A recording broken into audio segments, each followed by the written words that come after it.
Welcome everyone. Today's slightly stormy RTS lunchtime event is a Q&A with a very knowledgeable panel focused on bullying and how to call it out. My name's Pidgey Aujla. I'm going to be the host. I'm a series producer and a developer based in Birmingham. It's my pleasure to introduce our panelists. So Delyth Thomas is a BAFTA-nominated director working on primetime drama television. She's a passionate advocate for a fair and inclusive industry. She was a key contributor to the Directors UK campaign, Who's Calling the Shots, and Adjusting the Colour Balance. And she's now one of the founders of the Call It app, designed to monitor and prevent bullying. Hi, Delyth. Hello, nice to meet you all in cyberspace. Tim Hunter is BAFTA's very first Director of Learning and Events. He was at the helm of the new measures launched by BAFTA and the BFI to help tackle bullying, harassment and racism in the industry, including an action list that sets out the responsibilities of employers. Hi, Tim. And Eileen Schofield is a solicitor at a Birmingham-based employment law firm. She has a vast experience of employment law, including unfair dismissal, redundancy, discrimination and whistleblowing. Hello, Eileen.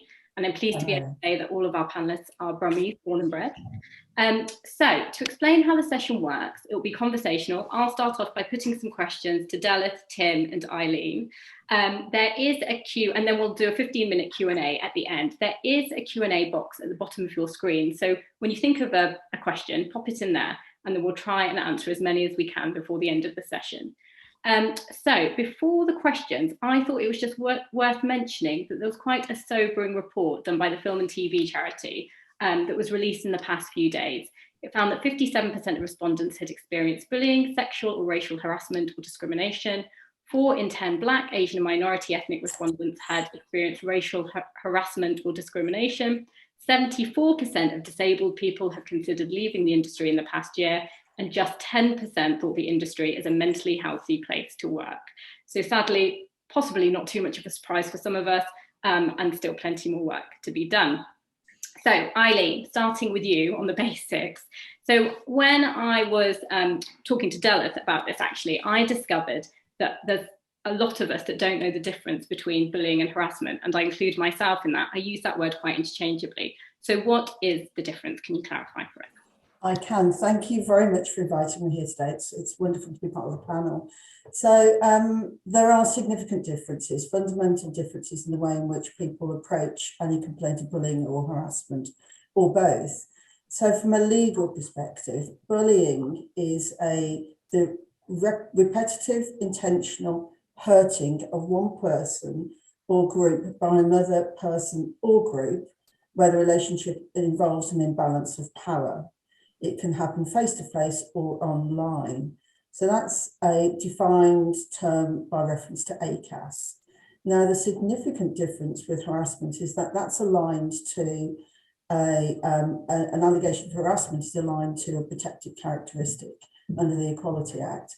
So we will all be aware of some of the protected characteristics. I'm going to run through them. So there's gender, and there's race, and there's disability, and there is sexual orientation, and there's religion. All of those are defined protected characteristics. So the action for each one of those is quite different. From an employee perspective or a worker, because I know we're looking at relationships with freelancers, they would want to, if they were pursuing any sort of formal action, be suggesting, if this is factually correct, that there's an act of harassment. Bullying and harassment are almost interchangeable, but the legal impact is different. And I would also like to add at this stage that whilst the definition of bullying and harassment are, as I've defined, there is also, it's a very subjective test. So whilst one person may well feel, and I know we'll come on to this later, that a comment or action is acceptable to them, it might not be acceptable to another person. And then we've got a third layer, if you like, of the colloquial use of those terms. So people might say, if you say, I've been bullied or I've been harassed, but within the context of the law, it might not be sustainable to be able to show that that's a legal action or the substance of a legal action. So that gives you an overview. It's a very complicated subject, as you might imagine, lots of case law, but you have those definitions. Pick up on that point that you made though, Eileen, the difference between sort of banter and bullying. Tim, I'm going to come to you. So banter, that awful word, bullying. where is the line? I mean, it's a really tricky one, and like Eileen's just said, it's also sort of subjective. But for you, from your sort of BAFTA perspective, where is that line? So our recommendations and guidance to employers basically says to use the law as your sort of baseline and the principles that are in the law to create a policy, but you don't have to kind of just abide by the law in terms of setting your policy. So, for example, people from working class backgrounds or class is not a protected characteristic, but you can include that in your policy.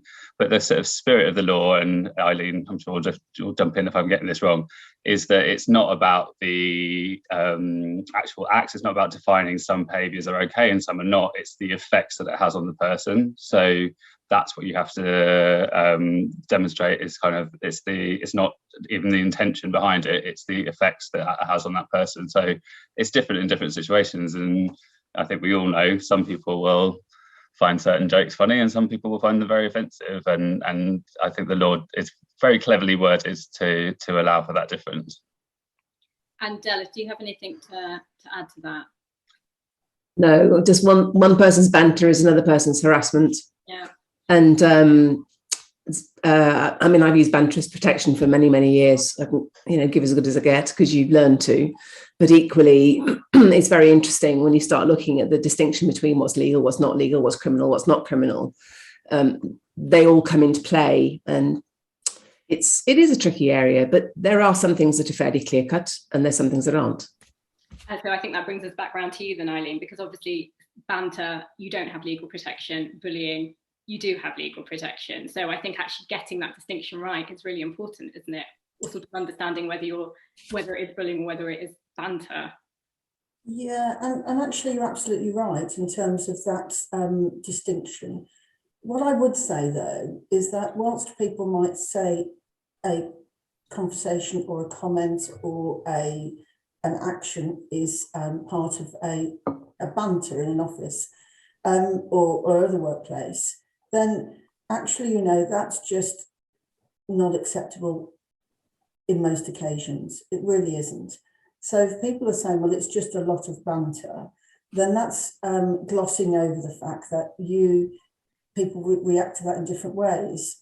So there may be banter related to gender or disability. And actually, if you're part of that group who are subject to the butt of the joke, if you like, that doesn't make it all right to say it's banter. So whilst we use that term, and that's a term that all of us have used over very many years, that's less acceptable even to have that term as part of this conversation. And we all have to be really careful, don't we, that we don't have such a sterile work environment that it's not a pleasure to come to work, because we can't say anything or think anything, and we have to tread on eggshells to kind of avoid using any sort of situation as being something which might be a bit light-hearted, and we have to be really aware of that. And particularly, I think, in the world of TV, there's a massive wide spectrum of opportunity to use all of these kind of protected characteristics in a way that kind of spotlights or embellishes or just highlights the differences in a positive way. So we have to be able to do that. And coming back to the subjective test, it may well be that something is said that an individual finds offensive for their own personal circumstances. And the opportunity, therefore, for them to say something in a safe environment is really key. And I know that we're going to talk about that a little bit later as well. So it's the processes in place. And Tim, you're right about having those work processes to make sure that people have a platform to speak from. But yes, so the banter and the illegal comments or actions are very distinct, but in fact they stem from the same point of subjective test of whether that's offended me or whether I feel that I'm treated less favourably, which is the legal test to either get promotion or work or be treated differently at work. So all of those are taken into consideration as to whether there's a legal course of action. Right. I mean, it feels like we could spend quite a long time just trying to work out what bullying is, doesn't it? But to move on, because we want this session to be quite practical. So let's say you've sort of established that you're being bullied or that you've witnessed bullying. Tim, so you've been working for BAFTA in a cross-industry way to tackle bullying. So what would you advise people to do in the first instance? What are the resources that you would recommend? So the crux of our work across the industry body, so we've got 40 signatories on our kind of bullying and harassment principles, and if anybody, I think I would recommend that everybody looks on the BFI's bullying and harassment pages, because it outlines what those recommendations are, and it gives a template policy for employers. So I just think it's useful for anyone who's working within film and TV and games to have a look at that what a sort of ideal policy is. But in terms of kind of where to go if you feel like you are being subjected, I would always recommend people go to the film and TV charities support line as the first port of call. They've got trained bullying and harassment counsellors who can really help you to understand the legal framework, understand your options, and if it gets to this point, they also are able to refer you to other support such as legal advice. So I just think that's a really good starting point. And like, you know, if this is a sort of murky and difficult area, so it's just really good to talk to somebody who knows to understand the specifics of your instance. Great, lovely. And Delyth, so your app, the Call It app, is obviously designed to be really part of the solution for this. So later on, we'll do a little tutorial and you can sort of show us how it works. But can you just give us an overview of the app and sort of what it was intended to do? So we came up with the app idea a week before lockdown, because at the time that Caroline Flack took her own life, because a young person who I'd been working with tweeted something about how the fact she'd witnessed some behaviours, and she felt, even with all the support she'd had coming up through the industry as a child actor, that she couldn't speak out. And it did my head in, absolutely did my head in. So I got in touch, we had long conversations, and then I did a massive deep dive into all the resources that were being put into place, all the resources for young people, for every area, behind the camera, in front of the camera, and realised that it wasn't cohesive. And so I came out of this really wanting to do something where it was cohesive, where you could speak out, but without fear of reprisal, because however we dress it up, it is very problematic if you're a freelance, because there is you're financially vulnerable, you're working with a financially secure, and if you're financially vulnerable, you live or die by your reputation. So it's quite difficult to whistleblow and maintain a career. At least that's historically how it's been. So I went and met Jules Hussey, my app partner, and we came up with this idea of an app. Then cut to lockdown, I did a job, she did a job. And then at the beginning of last year, I discovered that something had happened on one of my own sets that I didn't know about. The person to whom it happened didn't know who to go to, so it involved loads of different people. It wasn't handled. It was a challenging situation. So, and then I realised that if you don't know who to go to, that's very problematic, because you're then involving lots of other people who shouldn't really know about it, which means there's no good due process for the person who did the deed, as it were. So I thought that has to be sorted. and then I met a producer who was bullied out of the industry by a commissioner, which also was like, wow, okay. So this understanding that bullying goes upwards, sideways, backwards, forwards. It's not always top-down power. It can come every which way. So then I was pitching the app, and we met our third partner, Kate, who's, I believe, on the session. Hello, Kate. Who's a barrister and a film producer. And we came up with this idea that we would make the app totally anonymous. So it works on a traffic light system, which I'll show you later, but it is totally anonymous. You check in once a day when you can report whether you've been treated well, indifferently, or badly. So it's very important that it's to promote the good behaviour as well as the bad behaviour. Again, I'll talk to you about the finer details, but it pulls everything together. And the most important thing is that it gives every single person on a show the ability to have a voice and to be heard without necessarily having to be named, and so it's quantitative rather than qualitative data, which to us was incredibly important. We've teamed up with the Lenny Henry Centre, who in our great ambition is that we'll be able to look at industry trends, again, totally anonymous, but you can look at all your protected characteristics, and then you'll be able to see what trends are like, whether it's going up, whether it's going down, and hopefully build a better culture, because it's almost like you've got a speed camera of this is your accepted behaviour. If you go over the speed limit, you're going to get you're probably going to get pulled up on it. You might have to go on a speed awareness course and behave a bit better, but hopefully you keep talent on both sides. So that's it in a very brief nutshell. Lovely, thank you, Delyth. And we will see it later. So some of that content that you've just given us, we can sort of see that a bit more in action. But Tim and Eileen, I mean, I think the important thing about the app, and really at the heart of it, is that fear of reprisal. And everybody I spoke to about this session, I mean, that fear of losing your job, jeopardizing your career, that's really at the heart of not being able to speak out about bullying. What Delyth is doing is really, you know, a brilliant step in the right direction. Are there any other, Tim and Eileen, are there any other sort of ways of really overcoming that huge hurdle, or anything else that you would recommend to people? I wonder if I might say, sorry, that actually, you know, most people working in the production sector or industry, TV production industry, are probably freelancers and contractors. So for them, I think that there is probably a misconception that they're not protected. Well, they actually are protected under the Equality Act as workers within the environment of that place of work. So they have every right to pursue any formal grievance against a perpetrator of somebody who they feel has bullied or harassed them or victimised them in any way, particularly if they've got a protected characteristic. So I wonder, Delyth, if I might ask you a question about the app, which is just interesting. So so is the app exclusive to a particular production, or is it just open to everybody across all different places of work? So what I mean by that, if you had an app which was specific to a place of work, then that could be very meaningful for people to know that there are people that were behaving inappropriately without actually referring to them by name, and probably everybody would know who they were anyway. Yeah. Is that what your intention was? I think if you don't mind, Pajita, I'm going to just show you, I'll do the first, what I'll do is if I give you the app itself, and then I'll talk about the data, we can look at the back end data. Yeah, go for it. I'm going to go for a screen share because it's easier for me to show you, I think. So if I come to the screen share, so this, you download your app from either Google or Android, we do both. This is how it comes up. So let me put the player down there. So welcome to Call It, and then you check in. Now the trick behind this is that every single show can generate its own QR code. So it's very specific to your workplace. Now that might be a specific production.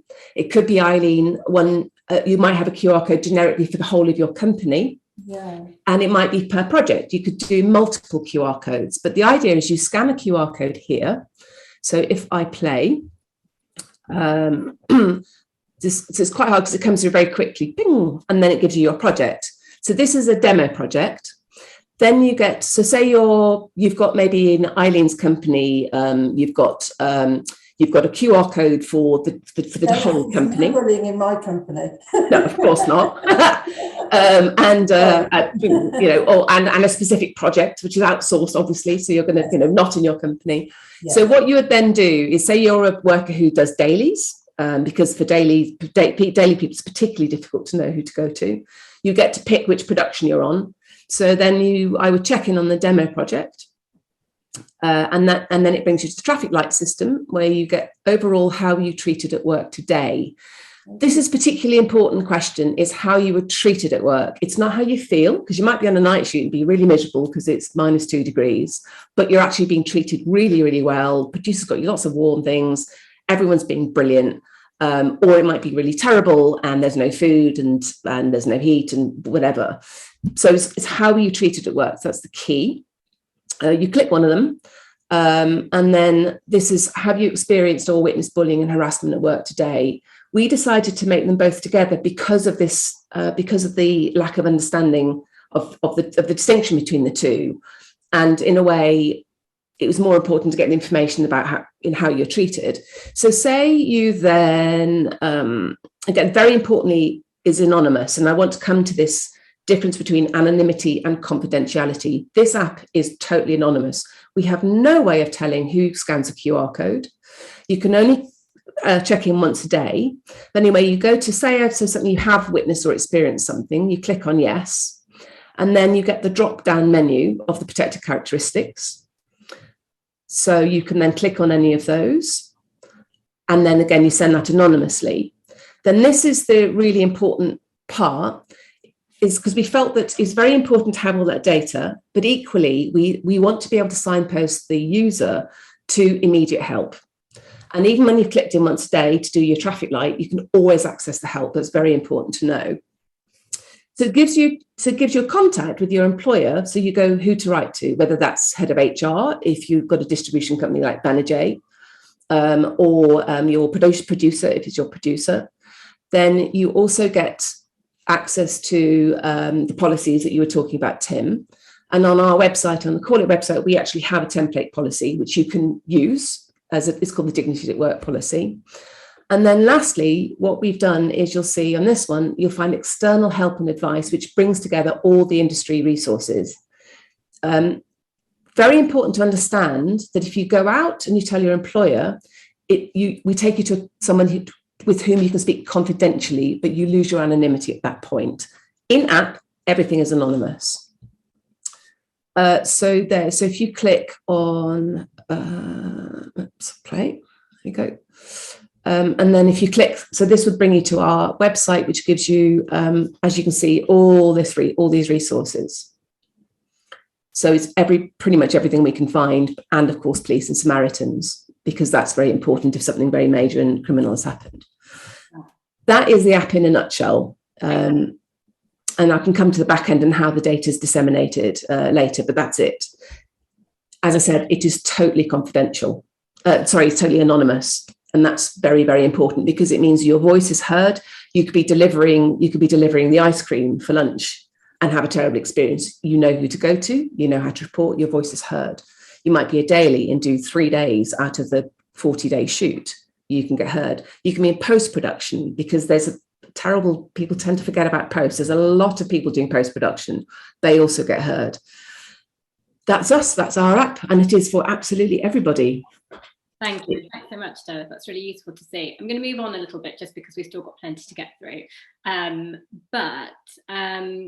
I've had a question through from an excellent question from Bella, and I was going to come to the Q&A later, but this is very similar to a question I had, which is, according to the law, what would you need to prove, or what evidence would you need that you're being harassed or bullied? So Eileen, that feels like one for you. So by the time people get to you, say they've used Delyth's app, but they've not seen any improvement, like Tim suggested, that they speak to sort of the person who is partly responsible for the problem. By the time they get to you, it's a real problem. They're looking for legal support. So how do you structure your complaint, and what evidence do you need to go with in order to sort of prove what's happened to you? So I would suggest that when people feel that they're being bullied or harassed for any reason, whatever it may be, there's no justification for it, but however that might manifest itself, that they might start to take a record of those incidents, because it's really important to be able to identify when those incidents happened, in what environment they happened, and who was the perpetrator, if you like. So a date and a time is really helpful, because if you say, over a general period of time, I feel I've been bullied and harassed, it's not specific enough to be able to defend it, if you like. So somebody might say, well, actually, I treat everybody the same. And that's really, that's a common defense, to say, well, I treat everybody in that way. That's just the way I am. That's the sort of person I am. You're going to have to put up with it or not. These are the kind of thing that are being pushed back by people who don't recognise their own failings in terms of working together collectively. So bringing some evidence by reference to times and dates is really helpful. If there are any documentary evidence, such as emails which are inappropriate, then that's really, really helpful as well. You might also want to identify if there are people around you when it happens, because of course a lot of this sort of behaviour can happen when nobody else is around. So if you can identify that other people, friends who saw this, then that kind of positions them and may trigger a memory if they're asked as part of an investigation. So bear in mind, it's very subjective. People around you might not notice it as being an appropriate act. They may be very obvious, in which case that's where we've all got responsibility to call that out. haven't we? But it's about keeping records, which is really valuable if you want to take formal action such as a grievance. Tim, you've got your hand up. I was Yeah. about to ask you this exact question, but do jump in first. Jump in, and then. No, I was just going to follow up. There's another tool from the Film and TV charity, which is called Spot, which helps you to help guide you through that process of reporting as well. And you may decide you want to do nothing with that information, but it's a kind of, it gets you into the discipline of recording and reflecting on what's happened. But I just wanted to circle back in terms of what you were saying about kind of the fear of reprisals. That's obviously very real. There is protection under the law in terms of victimisation, so you're not allowed to be discriminated against because you raised a complaint. However, that's not to pretend that that's not a real risk for a lot of freelancers. And our kind of line is across the board that prevention is the best remedy. And if productions have a policy and procedure in place and they start a production and they say, this is the kind of set that I want to create, this is the kind of behaviour that I will tolerate and won't tolerate, then that will stop a lot of incidences ever arising. But if you, again, in terms of prevention, being prepared and kind of knowing your rights and knowing the position under the law is really helpful. Obviously, as I've said, there's the Dignity at Work policy, which is on the BFI website and also in the Corda app. But then the Screen Skills do free training. It takes about half an hour, and it takes you through what a process looks like. Because if people have a policy and procedure in place, it's in everyone's best interest that it doesn't get to people like Eileen, no offence to Eileen, but people have these policies and procedures in place to protect them from legal cases. So familiarising yourself with what a procedure looks like. And there's also this kind of fear that kind of, you're going to be disrupting the production, you're going to be this really kind of disruptive presence.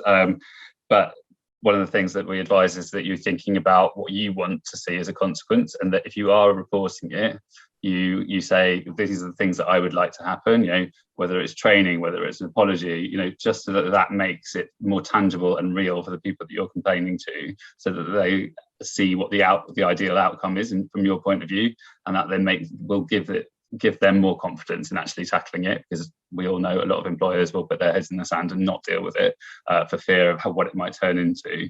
But if you can have your evidence, come with your complaint and say, this is what I would like to happen.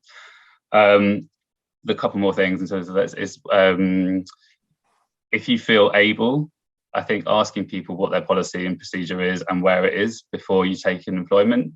I know, again, that's putting you in a risky position, and perhaps you might want your agent to do that for you. A lot of agents are signed up to doing that as part of the course, and they put it into contracts that you must have a policy and procedure in place.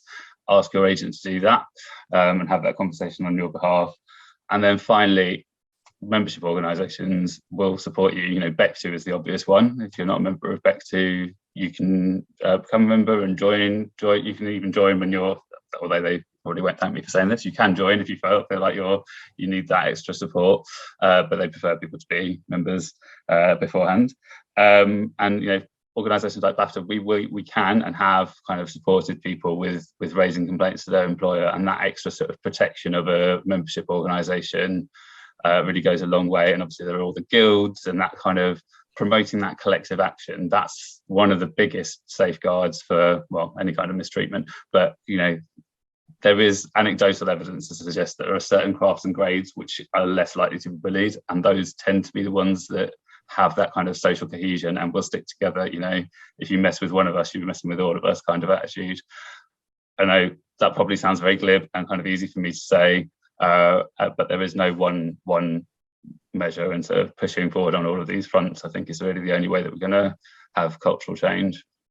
I think actually that touches on something that Eileen just said as well, about having a sort of moral responsibility to call out bullying when you see it. So it might not be happening to you, but you're a witness to it. But when you put that together with the sort of fear of reprisal, you may be a researcher or an assistant producer witnessing a series producer bullying a producer. There are sort of these certain hierarchies in television.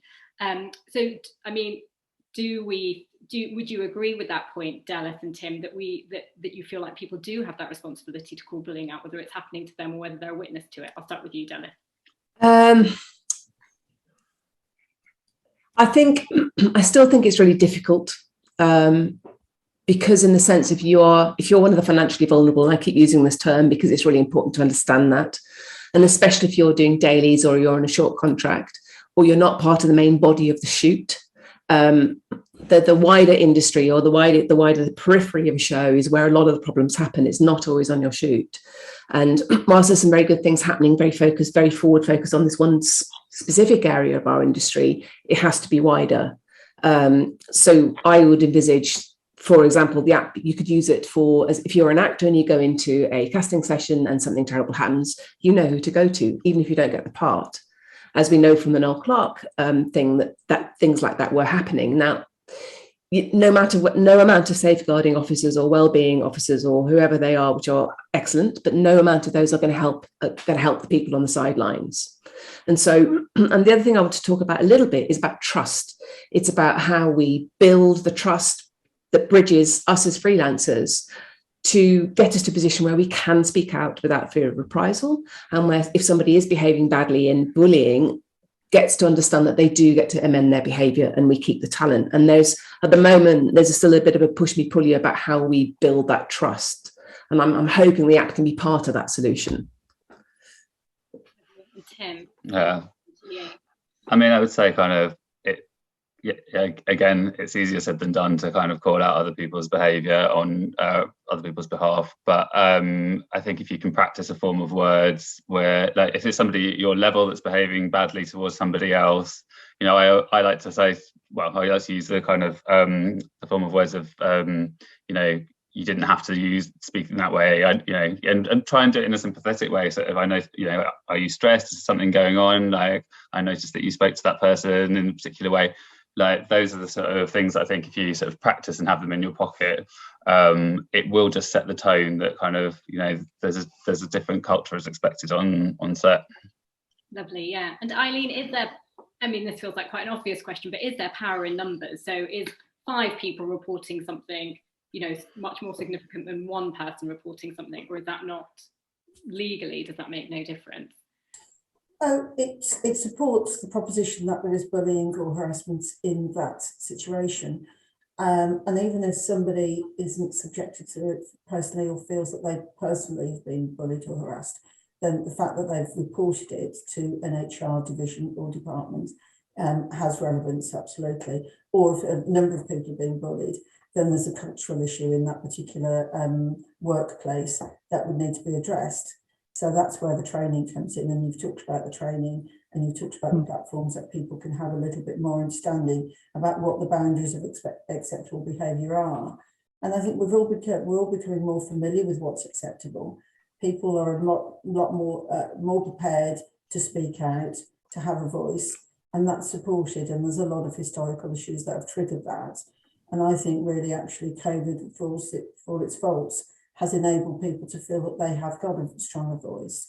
We're all very much aware of mental health now, which has been spoken about for many years, but we're very aware about supporting people who may not be engaged because they're detached, working remotely, and perhaps that doesn't affect your particular sector, but it's very relevant for people to know that they have the opportunity to speak out about their mental health. It's very much more in the public arena now. And that's very valuable for everybody to know that that's quite an open conversation, and why not bullying and harassment being part of that openness and conversation, because it does affect people's mental health. And so all of these are connected. And I wonder whether there's space in your sector for something like a charter or a kite mark of excellence. You know, you'll have groups of people who go around as a production company, for example, and if they've got a kite mark of excellence for a range of different reasons, but certainly for worker and employee engagement, then that can only be beneficial to them. And they'll have to earn that, obviously, and that's reviewed and audited regularly. But I think that could be a really positive step forward to make sure that, you know, people who want to work with that production company know that they're credible and that they're going to have a good experience. Exactly. Could I speak to that quickly? Absolutely. I think this is a really good time to show you the back end of the app, so the dashboard, because we're talking about numbers and power of numbers and the kite mark of excellence, because obviously it's our ambition that the app is the kite mark of excellence, that you know that if someone using the calling app, they're engaged with their workers, they're engaged with every single person on that team, whether they're dailies or whether they're in there for the whole thing. And it's a kite mark of excellence. And you understand that if you go under production that uses the app, that they are committed to acting if they see if things are reported to them. But let me show you the back end. So I hope you get that okay. So this is the demo project I showed you. When a production company, might be a producer, it might be HR, sets up the project, it would be for, say it's for production. I'd call this a demo project. It generates a QR code, which you can then stick up absolutely everywhere, call sheets, emails, walls, trailers, toilets, wherever you like. You only ever have to scan it in once. Then this is how it comes. This is how it comes to you. So this is how the data is processed. You can look at the data as a producer or HR and see how people are reacting to it. This is a project I've used I did for another panel. I'm going to show you the data at all time, but you can look at it as you see yesterday, 7 days, 31 days. You can see how many feel they've been treated well, okay, badly. And then this is the really important bit. You can check in a trend. So you can check your trend. You can see when you've got the red buttons, when you've got the green buttons. It might be that every Thursday you get a swathe of red buttons, and it's a second assistant camera operator who comes in who has particularly difficult behaviour. This is a very crude example, or something goes very wrong every Thursday. You would then, as a producer, be able to start seeing those trends. Then, more importantly, what you get to see then is what all these topics involve. So race, sex, gender, whatever that might be, or none of the above. So you can start to investigate, ask around, get a sense of what's going on without necessarily the onus being on the individual. So say a runner has witnessed an actor bullying another runner but feels they can't speak out. This is a way of being heard, and they know it's something to do with any of these things. So hopefully the idea is that you start to open up conversations and you can step in and change things. And it encourages every single person to act, but they know they can act without fear of reprisal. It's completely anonymous. So in terms of numbers, then hopefully you would then get, say the whole show, you had, you had loads and loads and loads of goods and you had a few red days. You know that as a kite mark, you know that you're doing something really well, because it's important to know what's going well as what's going badly. That is it roughly. So that's roughly what our dashboard looks like. So you can interact with it daily, weekly, all time. And then you have the ability to export the data anonymously, and that's we share with the Lenny Henry Centre to look at industry trends. There'd be no identifying data at all about what the show was, the channel was. It's all anonymous. And again, I keep saying this, it's so important that we all understand that we can be heard anonymously. Thank you. So that is that's how we as with the app are trying to encourage people to feel they have the voice and can report. Yeah, and also that sort of is a nice segue into sort of production companies as well, because ultimately the data is going to the production companies and the production teams. Yeah. So we like to talk a bit more about that actually, because we've geared this towards freelancers, because that's sort of the people who are sort of often at the receiving end of bullying. But obviously it's really important that production companies start putting measures in place in order to prevent bullying happening in the first place. So Tim, I know you've been looking at this with BAFTA. If there are production companies that don't have HR departments, they're not set up to handle bullying, they are quite small, what support can you offer to those production companies who just need a bit of assistance? Well, yeah, our recommendation is that because the productions are all different sizes, and depending on the genre, depending on where they take, there's just so many different kind of scales and sizes of production. So the production does need to kind of put a solution in place that works for them. Delyth mentioned the safeguarding officers, which is something that the BFI are piloting. on their productions. So they're creating this job description, which then they'll share with the industry, and they are at the moment they're committing to include it in the budget lines for their productions that they commission. And so that would be one of the recommendations that we'll, depending on the outcomes of the pilot, that we'd make to, or productions of a certain scale should have a safeguarding officer, and there's a template job description. This is the cost, and what we want to do is get the broadcasters and funders to agree to include that cost. But for productions that are smaller, and just, you can have a production of 2 or 3 people, they do need to have a kind of solution that works for them. So it could be a kind of HR organisation on retainer, or it could be a relationship with another production company of a similar size. There was a Q&A a question in the Q&A, which I think I just read through. It's really horrific, horrible sounding situation. I just wanted to say to that person, I'm really sorry to hear about that, and I would encourage you to speak to the support line, even though it sounds like it was quite a long time in the past. But they're essentially asking what's the recourse if the production company isn't dealing with it, and that's when I think you can go to the funders, the broadcaster, or to commissioner, or whoever it is that's funded, or the studio that's funding the production, and make them aware of those issues. Lovely, thank you, Tim. And what about you, Eileen? Because obviously, as a law firm, you've got resources in place for production companies to use as well. So what is it that you can be offering companies? Can they be coming to you in terms of advice and information? Thank you. So we have 2 divisions in our business. So we have the legal division. So when it does go to tribunal, we would take that forward. But we also have an HR division. We provide the outsourced advice that Tim's talking about for production companies or any other business that doesn't have access to their own internal HR experts, really. And there's different degrees of experts, aren't there? And so you'd want to have people who really knew how to turn situations around, support the businesses, and that's really, really key. So whilst if we're all working in an environment, we might anticipate that things go wrong from time to time, but if business owners and managers are trained and understand that they've got a go-to organisation to just sound board situations, deal with situations that are brought to them on a formal basis, that's really, really important. And it's a massive investment in their workers, their freelancers, their employees, to have access to qualified and really good quality HR advice and guidance. So we offer that to a range of different sectors. So really more than happy to talk to somebody who may want that sort of guidance and advice on an ongoing basis. Lovely. And I am going to turn to questions soon, because there's quite a lot of questions that have come through, and I'm keen that we try and tackle as many of those as possible. But Eileen, just a last one for you, because I think this is quite important. What's the worst case scenario look like for a production company? And I was also thinking, who's actually responsible? Is it, if you have somebody coming and they've brought a really concrete case of bullying, is the executive producer responsible? Is the production company responsible? Is it the person who's doing the bullying? Who actually has that sort of overall responsibility for that case?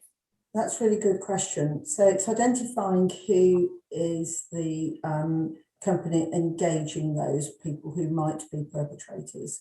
So as a production manager, if they're employed by the company, the production company, then the production company will have liability, because that person is an agent for the overall employer. So the production company would employ a range of individuals, and they would therefore take responsibility for any act or omission, as we call it, for their acts or omissions and how they've behaved.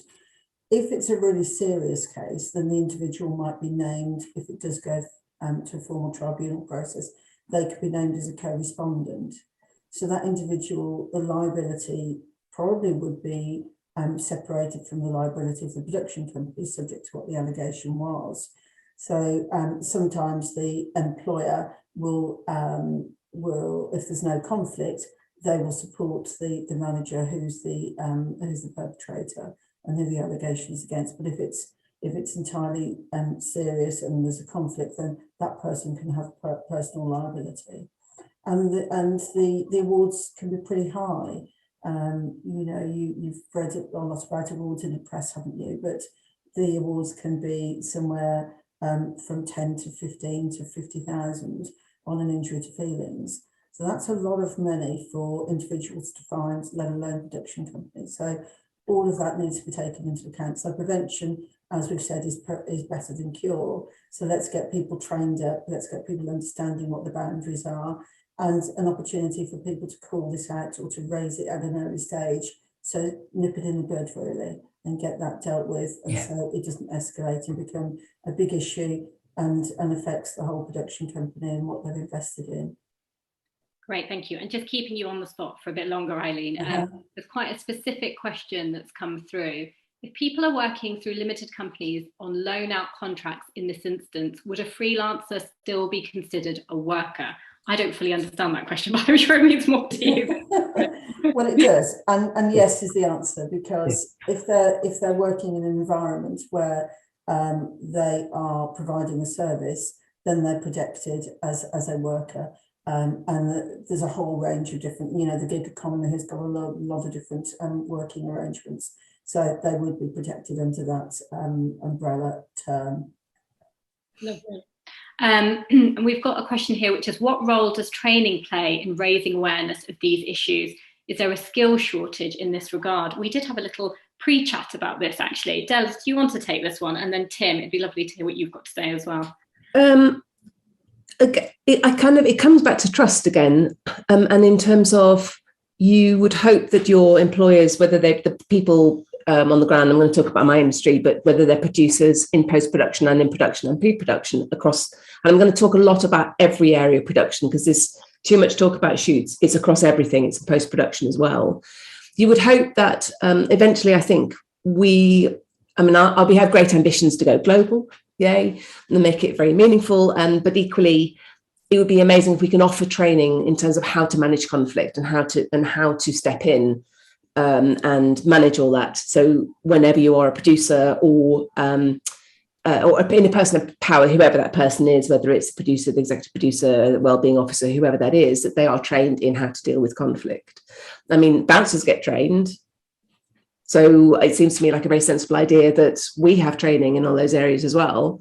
I'm going to put myself on a hostage conflict management course I've discovered on Masterclass. So I think that'd be quite useful for me, just to look at a different kind of environment and how they deal with these things. I was talking about this as well in data and legality. Somebody asked in the questions if there's a live box within the app where you could report what happened. The answer to that is no, and we made that very deliberate because of data protection and data protection rules. We wanted to keep the app 100% anonymous, but you can go in the app, will take you to the person to get in touch with, whether it's HR that's outsourced to Eileen's company, or whether it's a producer, the exec producer, and then that becomes a confidential contact to whom you would then say what happened. So it is a sort of a slightly long answer to a short question. Thank you, Delyth. And Tim, same question to you about training and skill shortages. Yeah, I mean, just to echo what Delyth has said, I mean, a lot of people get promoted to head of department roles based on their track record and their creativity, and not based on their leadership or management skills. And that's definitely a gap, not just in terms of this issue, but across the board. And it is something that Screen Skills are very aware of, and they're trying to put more resource behind that training. But yeah, I mean, it's confidence all around. It's confidence in the system. It's confidence in being able to deal with to manage the process and to have those kind of constructive conversations. All of these things together will make a big difference. I did also want to very quickly just mention that Time's Up are looking at a kind of independent organisation that would take complaints if a production company hasn't dealt with them, and that's something that looks very likely to be coming down the line quite soon. They won't be there to deal with every single instance. The first port of call will always remain the employer, and we need to shift that balance to really communicate to all employers that they not only have a moral duty, they have a legal duty as well to protect their employees. So that's always going to stay in place. But then as a sort of further recourse, there will hopefully be this organisation that will look into select cases and be an extra kind of, more teeth behind these kind of policies. Great, fab. Delyth, there's been a couple of questions about the app. I think you've addressed some of them, which is brilliant. One of them is, can anyone on the production see the dashboard, or is it just producers overseeing the production, which I think is a very important question. No, what we want to do with the dashboard is that the dashboard is only seen by the person who is responsible for dealing with the bullying or the harassment. So they might be a producer, they might be executive producer, it might be HR. But it's very important that it's truly anonymous. And so if you gave access to everybody on the dashboard, then you might start to identify who's pressing red buttons. And I think it's really important that you don't, because it's so important that you have a voice and your voice is heard. So that's how the dashboard works for the subscribers, if you like. The people who subscribe to the app are the ones who have access to the dashboard. Eileen, you actually started a bit of a conversation about HR. Sarah has got a question about it as well. It's quite a long question. I'm going to see if I can trim it a little bit. There's a gap in understanding here. Historically, a freelance-dominated industry has failed to give people knowledge for various reasons. We're part of the work processes as a people and culture organisation to the creator sector. It's always felt that there's no appetite for HR in the room. Is this still the case, given the issues that we're seeing? I actually haven't worked with many production companies whatsoever that have HR departments. So I think it is still an issue. So I'll go to you, Eileen, and then definitely you, Delyth, because I can see you've got bits to add. Well, we take the view, of course we would, wouldn't we, that if you have employees, then you have to have some HR knowledge and expertise, because you have an obligation. And there's huge statutory obligations when you're employing people, not least to get the right contracts in place to start with, a handbook with all the policies really important, and then the day-to-day support for employees. So it doesn't necessarily have to be an HR person who's experienced within that production company, but the reality is you go to tribunal, that's not where anybody wants to sit in tribunal, but if you say we have no HR and actually we've not accessed HR, then the employment judge will just kind of look down their nose and say, well, why not? You've got an accountant, you've got a bank, why not an HR expert? That's really, really important to protect your employees. So absolutely there's a need for HR expertise in any place where you've got any employees or workers in your environment. May I just add another couple of things based on what Delyth and Tim have said? So there's a real value in any start of any programme or production where you would have an induction, wouldn't you? Everybody would be collectively around a room or screen. And as part of that, you might want to start the conversation for equality and diversity. We offer, sometimes after the event, equality and diversity training, and I know many organisations do. So that equality and diversity, right from the outset, to set the boundaries, is a real value for people to know that this is what's acceptable and this is what isn't. So there's no misunderstanding then from the outset that this is just kind of left to chance almost. So I would suggest that if on the induction or the first approach to wherever you're starting the programme or the shoot, then that's as equally as valuable as the script to know what people's roles and responsibilities are, is what I would say. And then on the back of Delyth's app, I think that it would be really, really helpful, and this is probably something for the future, to have the broadcasting organisations or wherever the performance of the production is being shown publicly, to have those organisations, or to provide them with visibility of the contents of the app.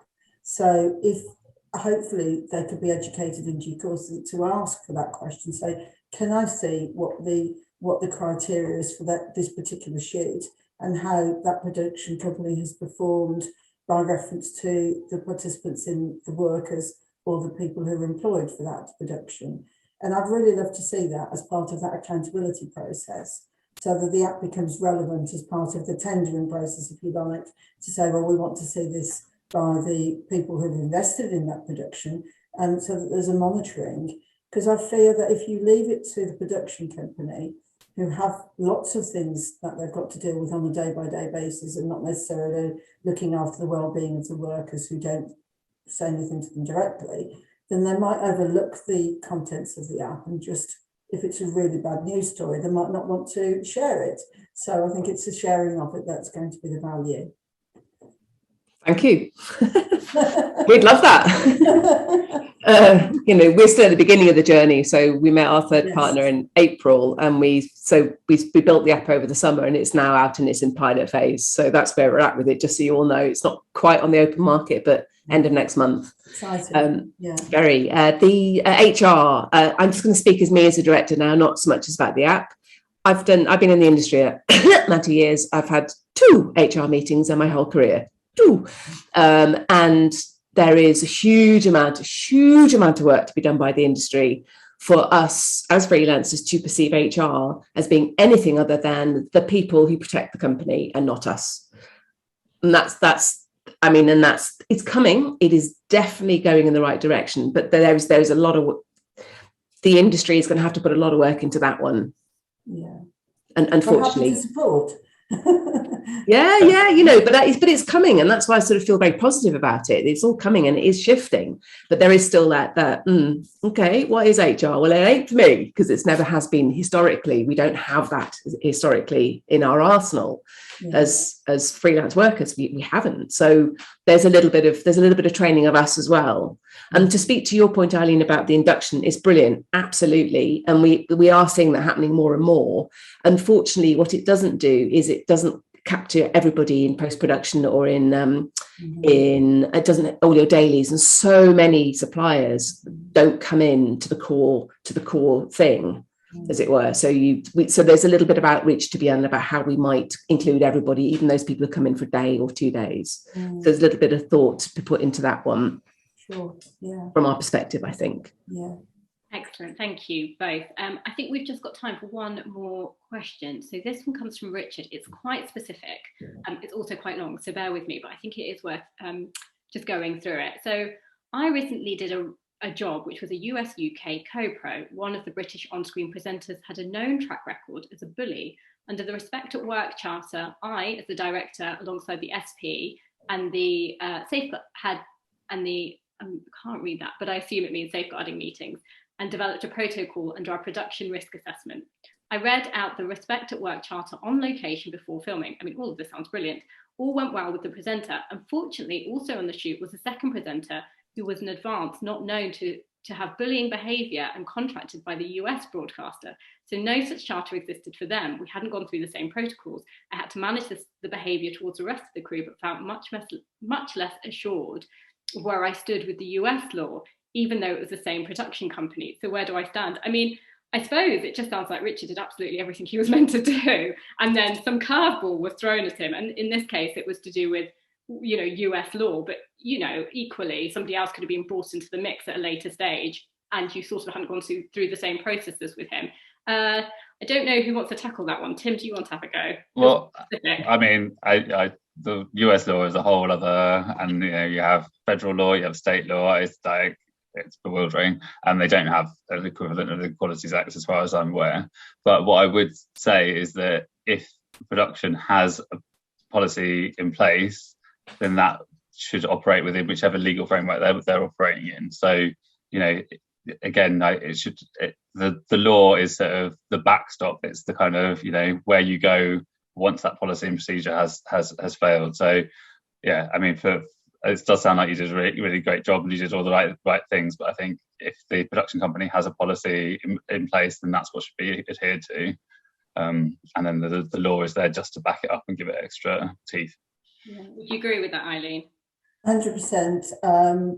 Whilst that person may have a contract with a US company, they are beholden to the laws in the country in which they work. So they may feel that they have some immunity. I think we've seen recently in different various cases from certain situations that that's not the case. So if they are working in the UK, then they're subject to the UK laws and regulations. So yes, there can be claims brought against them, and whatever action needs to be undertaken, they're beholden to those. Lovely. So it's 2 o'clock, so sadly that's all we've got time for now. Thank you to our guests Delyth Thomas, Tim Hunter and Eileen Schofield. Pleasure. Everyone who joined us online, really great questions, thank you. And we look forward to seeing you at another RTS event soon. Many thanks. Thanks for having me. Thanks for having me too. Thank you. Bye. All right.